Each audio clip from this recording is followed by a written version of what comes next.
What up, players? It's Wolboss Tail up in this mud. Welcome to part 2 of a How to Paint a Dark Eldar Razorwing. Today we do the next bunch of highlights and we get our Razorwing up to this standard, and we also get to get started on the next highlight, which is gonna look like this in the next video. So this is what we're painting up to all the way to the end of today, and you can expect that by the next video your model should be highlighted up to this point. Ooh, and probably washed, shaded down with the shade. Ooh, exciting, exciting. So stay tuned for that, for part 3 of how to paint a Razorwing. Today, like I said, we get up to here with the fin and up to here with the rest of the body. So stay tuned for that, and hope you enjoy. Okay, so let's get back into painting our Razorwing. This next step, we're going to be using Siltec Green to bring up the highlights. Again, I'm only going to be painting half of the ship, and the other half I will do off camera, but I'll do this half just to show you what I'm doing. Sorry for all the paint marks on my hand. I was just filming the stubble tutorial. Man, I was trying so hard to paint the guy's skin. If you've seen the stubble tutorial, I was really trying to paint his skin up with the new colors, the Cadian flesh tone, and it was just so thick and clumpy, and the paint was just... I hate the new flesh paint. I'm just gonna say it. I'm just gonna put it out there, alright? I hate the new flesh paint. I base coated with Bugman's Glow, and then I tried building it up with Cadian flesh tone, and then the eyes got all thick and clumpy and just so bad.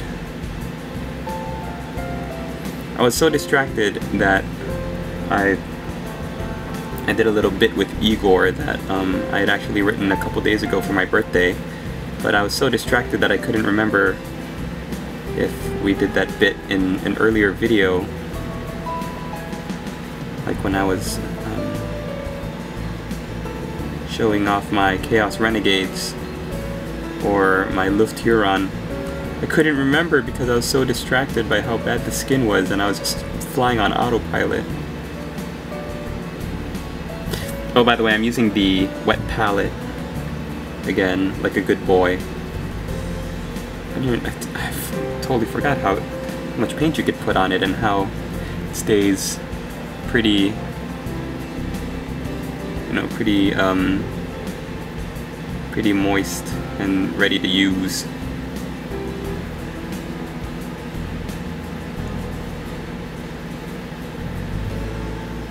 Ready to paint with.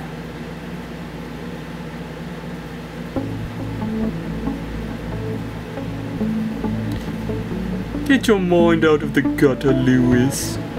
I didn't say anything. No, but you were thinking it. Oh, no, you were.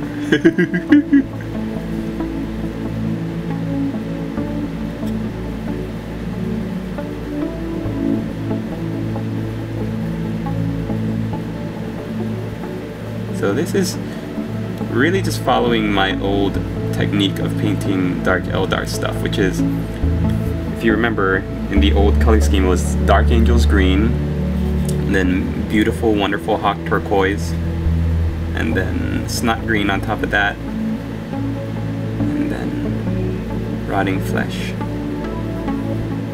You're just doing it with the new colors on a much bigger scale than has ever been done by me before. Oh my gosh, have you guys seen the new season of Breaking Bad? Oh, so good.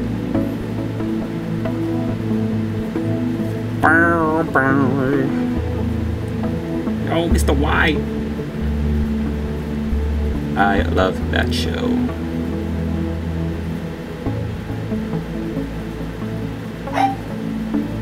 My baby Termagant loves that show.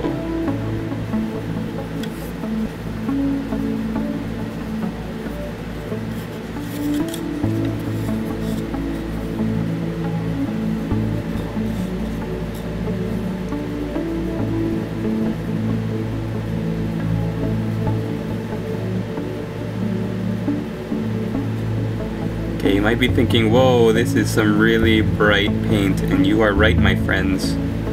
It is completely covering up the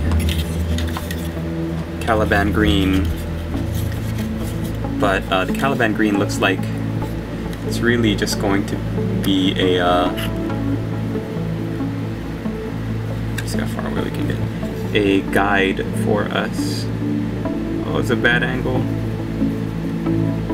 And don't worry, once we tie everything down with the Nuln oil, everything is going to get a lot more cohesive. But right now it's, I'm just warning you, just like before, it's going to be a bumpy night.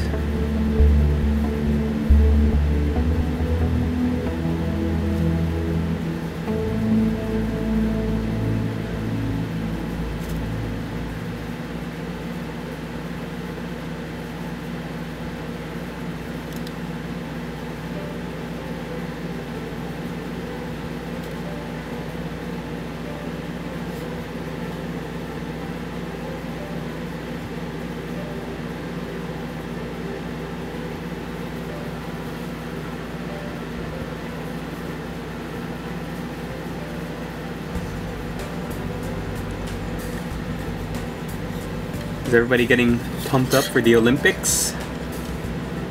All of our neighbors across the pond over there.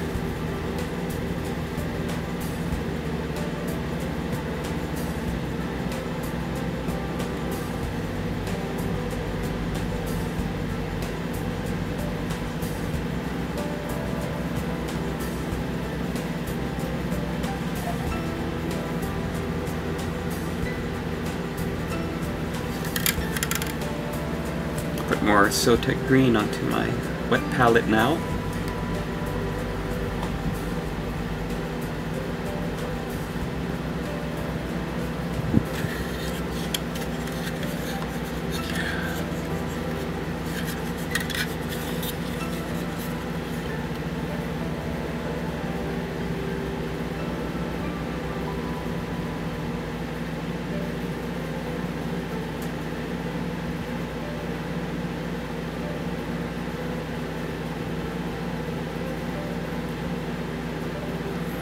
Oh, I almost forgot to tell you guys, I picked up some more Tombstone figures. Not only Tombstone figures, but also figures from the Pirate Range, Cutlass. And I definitely want to show those off to you guys later on because, holy cow, they're so beautiful. For those of you who play War Machine, I think there's a faction called the Pirates of the Something Coast. And they were done to look like, you know, Pirates of the Caribbean style. So I guess it was popular for a long time. So it's very much looks like that. So it looks like there is a game system. If nobody plays Cutlass, I could possibly use them as stand-in, you know, Pirates of the Broken Coast. That's what they were called. So I don't have to just leave those awesome looking figures in my drawer.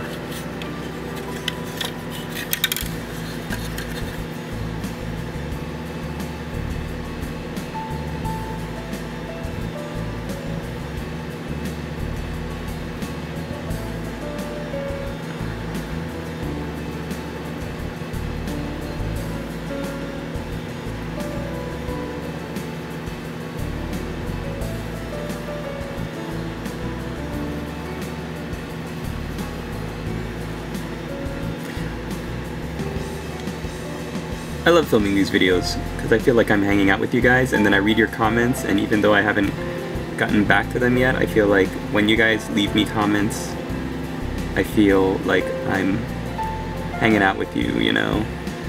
We're painting together, we're getting stuff done, we're doing stuff for our armies. Or commissions. Sorry about that obnoxious laugh.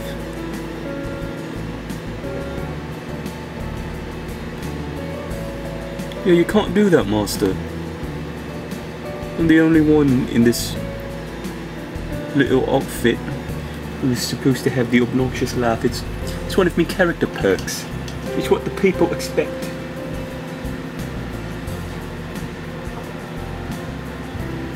Well, excuse me, Igor.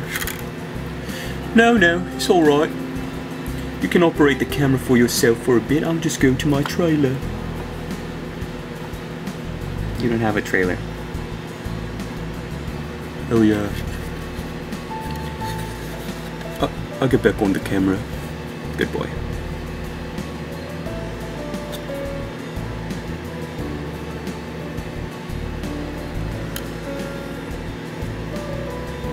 I'm just kind of going willy-nilly looking for all of the Caliban green and just following the lines. So I was at my hobby store yesterday. Oh, do I have enough time? Yeah, it's trying to figure out, do I have time to tell this story? So I was at my hobby store yesterday picking up my new models, and the owner was talking to a mother of a boy who looked to be in, you know, his teens, who was coming in, trying to look around the place. And this store, Armchair Adventurer, also sells, besides war games, they sell a lot of kits, a lot of model kits, planes and you know, ships and stuff like that. And so the boy's looking around, and the mother is, you know, completely lost and just not comfortable being in such a haven for nerdy awesomeness.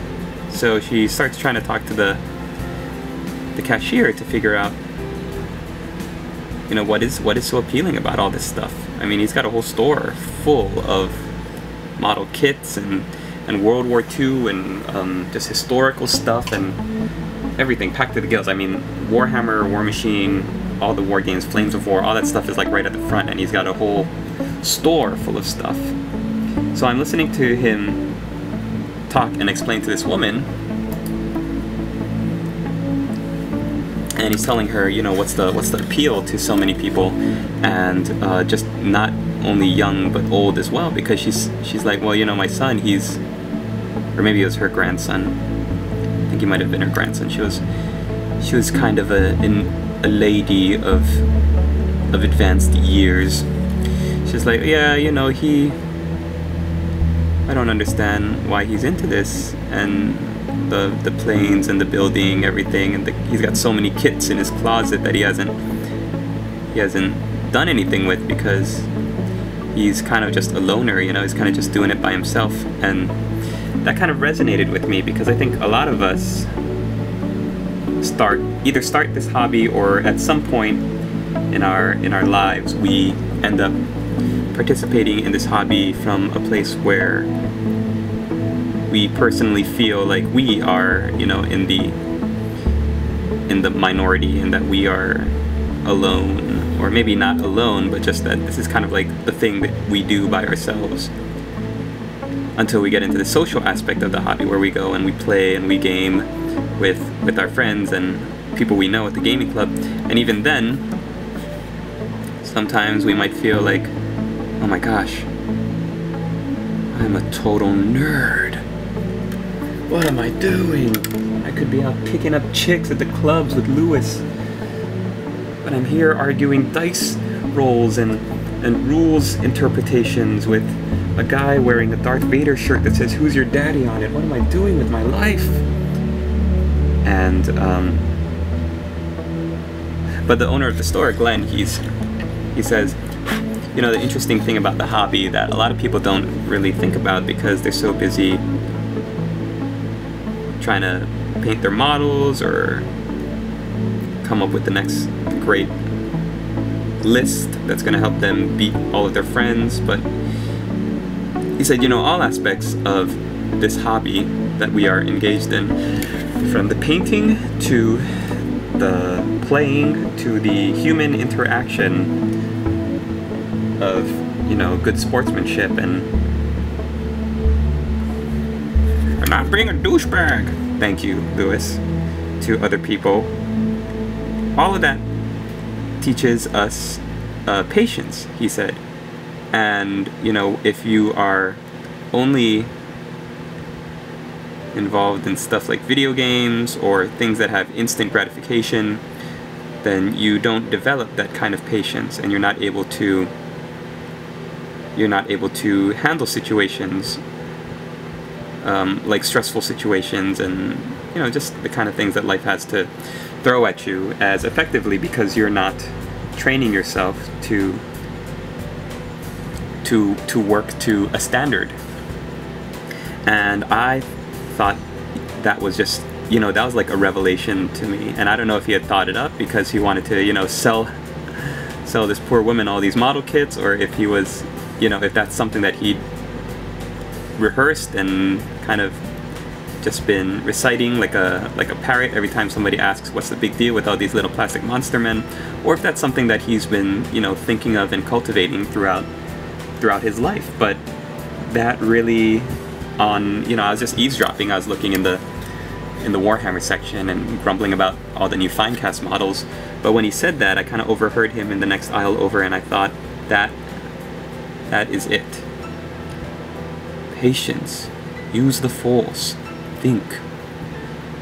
When we get on YouTube, you know, and we have our painting parties with our friends across the seas, and we watch Blue Table Painting battle reports, or we tune into a podcast like 40K Radio or something, we're multitasking because we're working, you know, we're working on our hobby, we're converting and we're painting and we're doing stuff, but at the same time we are training ourselves to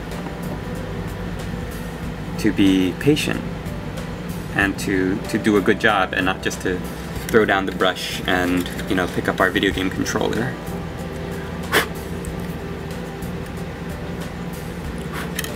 And that, I think, is such a cool part of our hobby. I used to always watch Christopher's from AG Productions, his, what did he used to call them? Monday Motivations.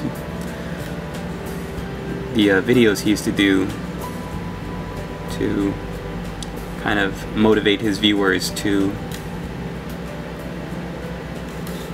you know, to stick through it and persevere and keep your head in the game, pretty much. And watching Joey Berry's How to Keep Yourself Motivated video, where she starts playing computers and arranging her paints and making tea and stuff like that. I mean, we all have our own mantras, right? Mantras? Mantras? What? To keep us motivated and to keep us patient, and to build the perseverance and the patience and the skills to finish a model through completion. If I can be honest, that's kind of why I got started with the Night Lords project, because I felt myself just not being motivated. I felt myself sitting at my computer, maybe like knocking out a video, but not really doing anything that I felt was cool anymore.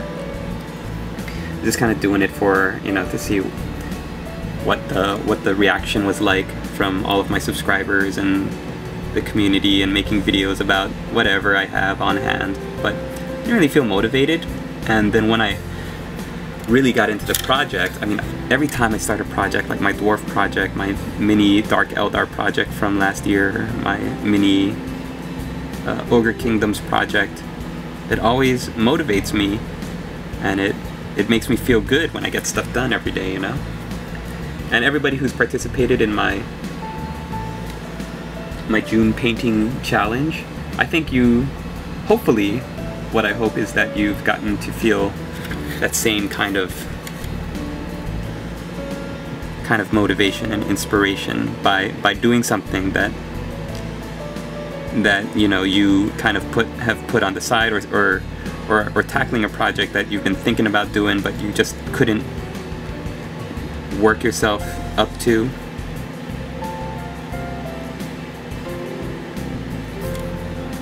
It is my sincere hope that the project was able to pick you up and get that brush in your hand and make you motivated to finish, or at least start something that you can finish later.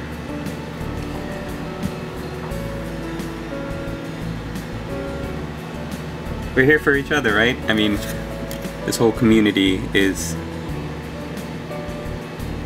so nice and good, and I get occasionally some negative people that say, oh, you need to do this, or you need to do that. I don't need to do anything. Man, I go to Warseer sometimes, or some of the other forums that I go to, and just looking at some of the negativity out there. I mean, there's a lot of positive people too, but like not necessarily for the painting side or the hobby side, but in the tactics and the discussion areas, there is so much mudslinging going around.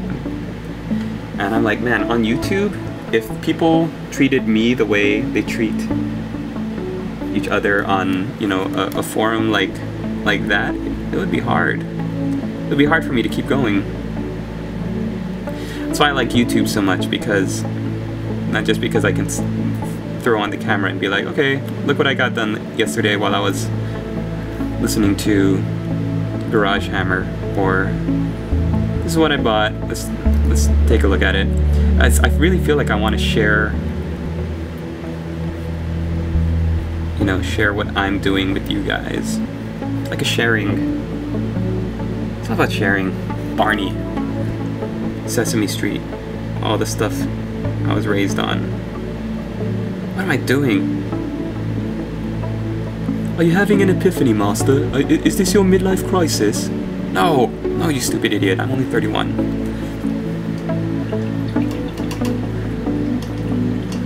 Why am I talking about all this stuff, Igor?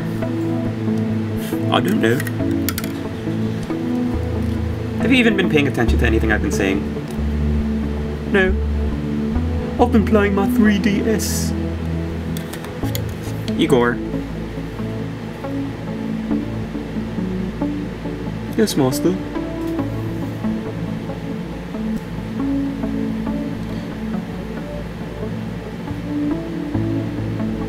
Nothing.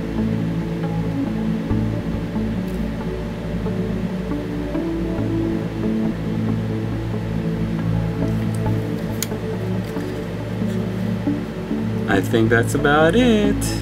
So, I'm gonna do the same thing. Oh wait, no, I didn't paint up here. So I'm gonna paint the fins, and I'm gonna do the same thing on the underside. So it should take me about another 10 minutes, and then I'll also get another cup of coffee. Hopefully that'll get get all this melancholy out of my system. And then I'll be right back. Alright players, we're going to get on to one more step before we end this video, and it is in painting the other side of, or the next step, which is going to be Cabalite Green. Hey, wouldn't you know, the dark Eldar color. So I painted the left side of this Razorwing in the Cabalite Green, and you can kind of see the slight difference. It's a little bit more green, it's less Tron-y blue, like the turquoise is a little bit more covered up, and yeah, it's a little bit more of an aqua green. Oops. So I'm gonna demonstrate on this fin piece here. Paint one side, and then we will move to the vehicle.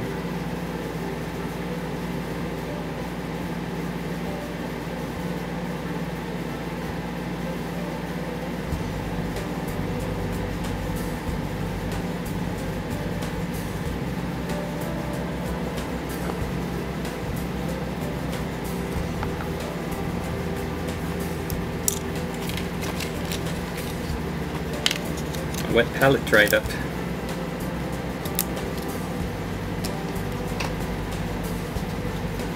little bit more water there. Slap that back on.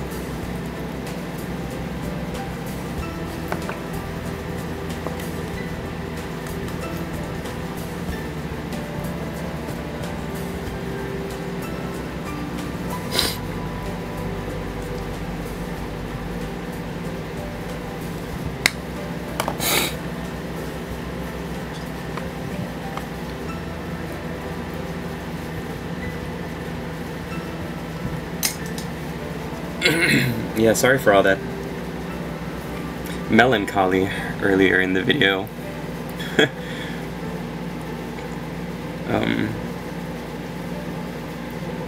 I've been going through some things in my personal life that you guys don't need to hear about.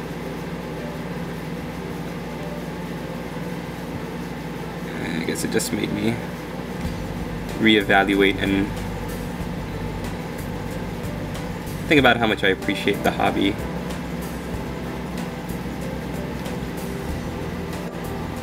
As crazy expensive as it can get. Also, there's this really bad cold or flu going around right now.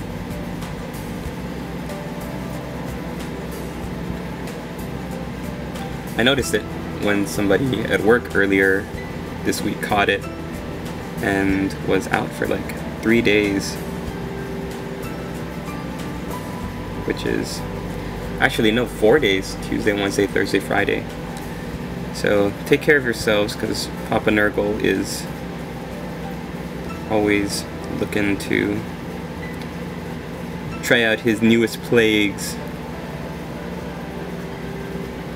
on the unsuspecting masses.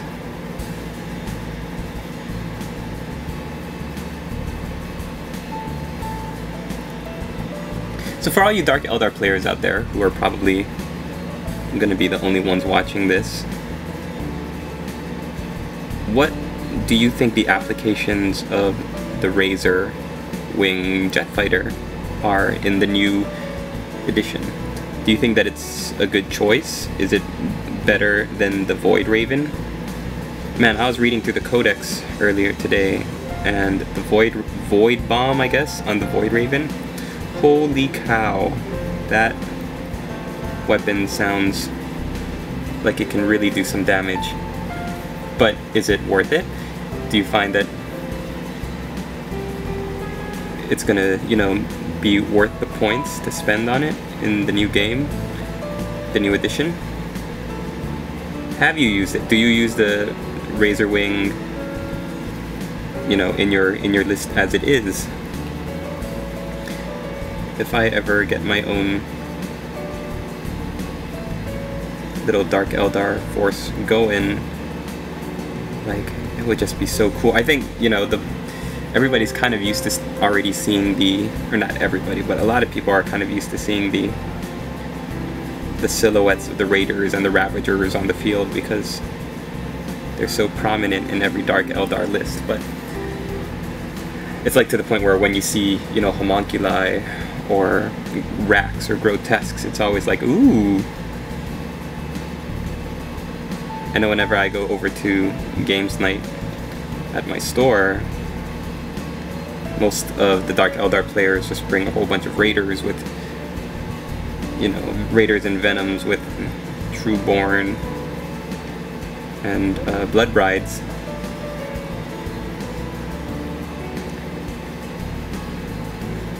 So the times when somebody busts out one of these babies, it's like, whoa, cool.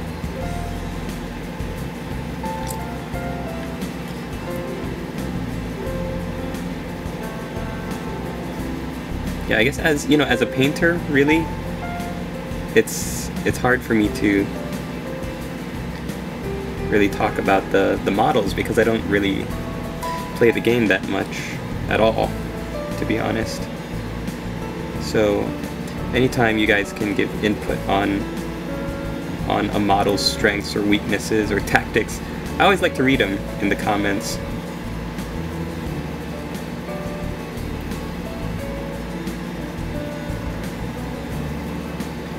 Keeps things fresh.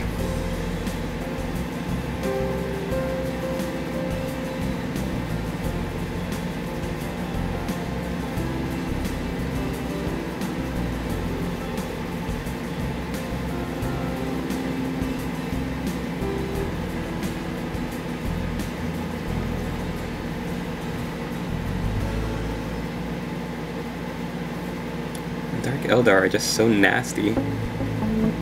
They're so evil. They're the mustache-twirling villains of the 41st millennium.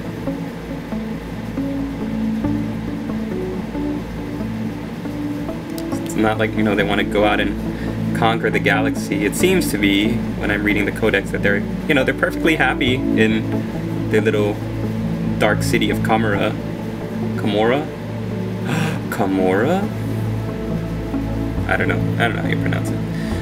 But they have these, you know, real space raids where they come to our universe and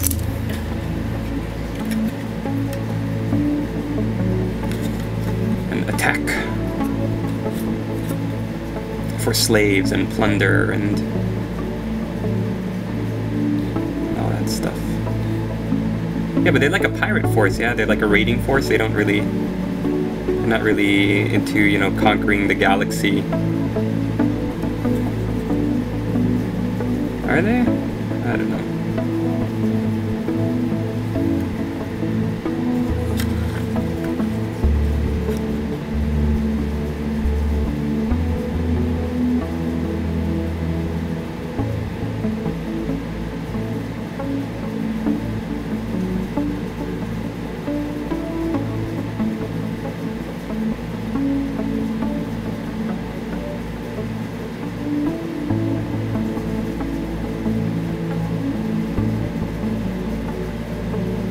Well, I guess Dark Eldar can't really be mustache-twirling villains because they don't grow facial hair, huh?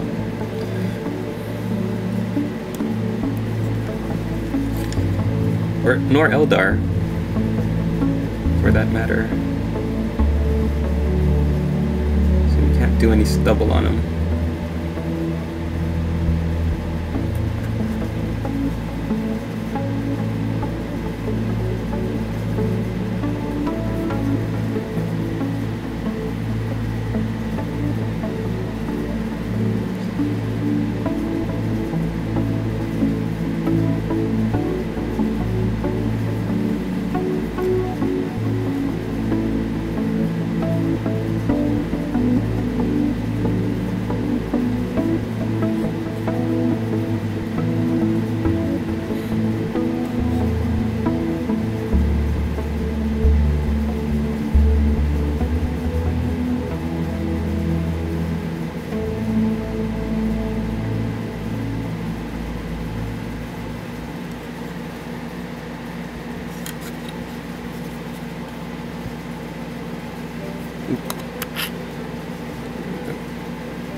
Probably not going to finish by the time this clip runs out. And you know, now that I'm looking at it, you can't really even see this Caliban green, which is at the bottom. I know with the old colors, you could still see the Dark Angels green at the bottom, but I'm trying to look for it and I can't really see it. It looks like it's completely been subsumed by the progressive highlights.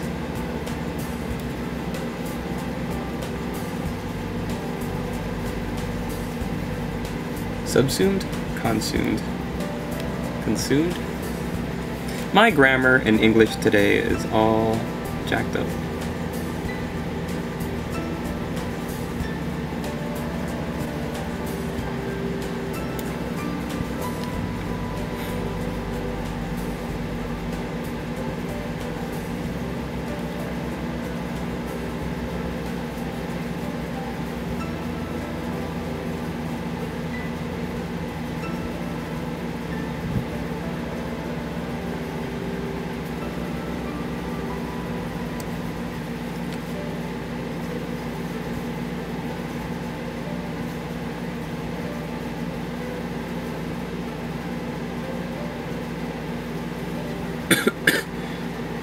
Go away, Nurgle.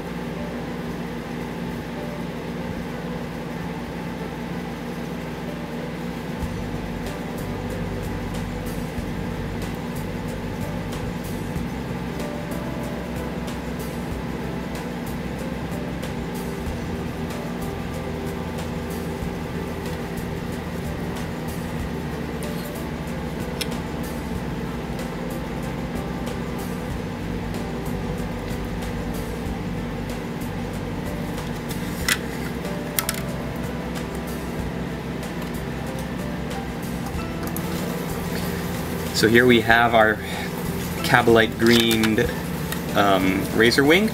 Next step, which I'm going to show and demonstrate on the tail fin and let you go off and do, is what we're actually going to end with today, and it's the final highlighting step. You want to use Nurgling Green, or if you have the old Rotting Flesh, it's pretty much the same color. So this is another one that Games Workshop got pretty similar, so that's good for them. Now, when looking at the highlights, I'm glad we're actually using a big model like this rather than a small Cabalite warrior, where this is when we're really going to be picking apart where do we want the shine to be, where do we want the highlights to be on the edges, where do we want the light to catch the edges. Oh, my poor brush. So we're going to take our Nurgling Green, and what I like to do is just kind of paint where the sharpest edges are and then go outwards. So here's my finished example, and you can see that I kind of stick to where the sharpest edges are, and then I just kind of fill outwards. So we're going to do the same thing on the other side now. You don't want to load up your brush, you want it to just be able to pick apart the points. So let's show an example on the pointiest part of the tail fin, right here at the top. I'm going to start at the tip and then feed the highlight down.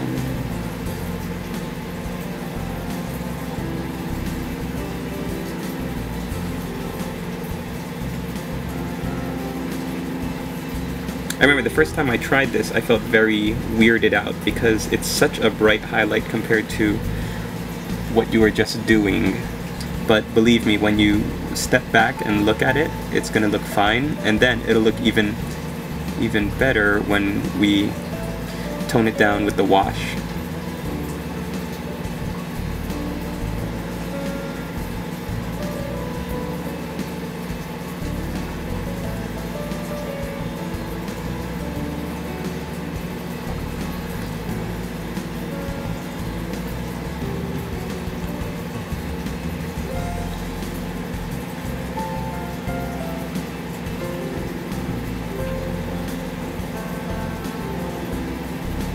So you obviously want to use as thin of a line as possible, which means that you're probably going to want to get your best tipped brush for this.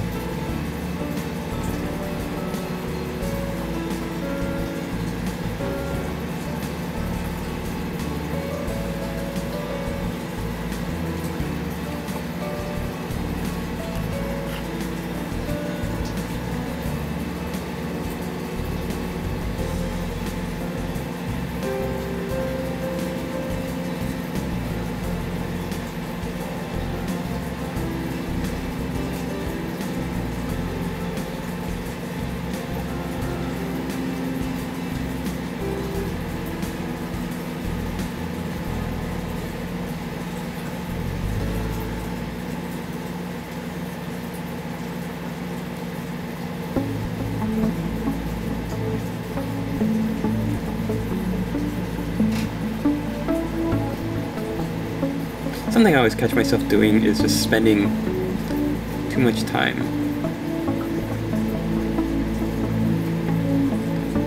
on a certain, on a certain step. I gotta get better doing that because this is a huge model. Try and figure out a way to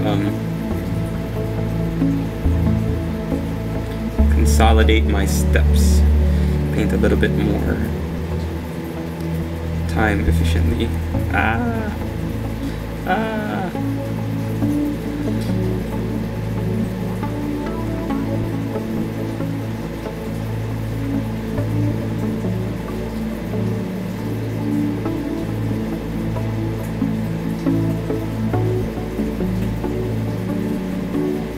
Space Marines are another model range that have a lot of very stark edges that you can highlight, and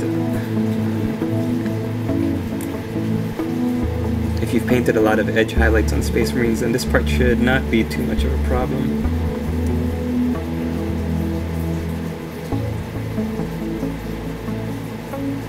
If you haven't, or if you're new to this edge highlighting technique, then the best advice I can offer is just keep your brush strokes nice and steady, and try as much as possible not to get too much too much paint onto the tip of your brush. So wipe off a good amount of paint before you put the brush to the model, either on another area of your wet palette or onto your napkin.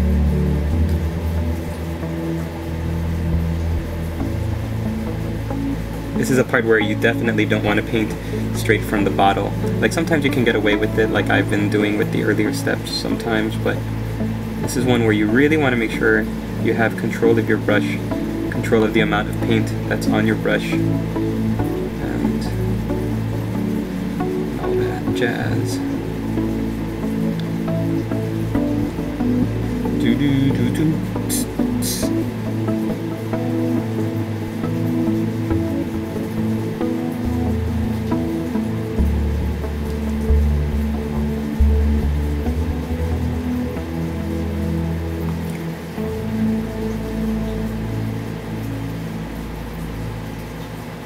So there you have it.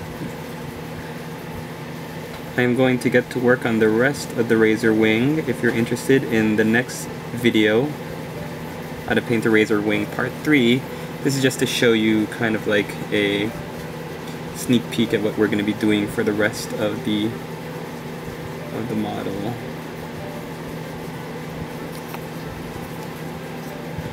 So thanks for watching, everybody. I'm going to cut it here. Don't forget to check out Project 1 Gaming through the month of July. You can get a 20% discount off of anything if you use the barcode at the end of the video here. And what else? Yeah, check out his new Scryer's Dark Wolves army. He just finished painting. That looks fantastic. And yeah, go ahead and support him. And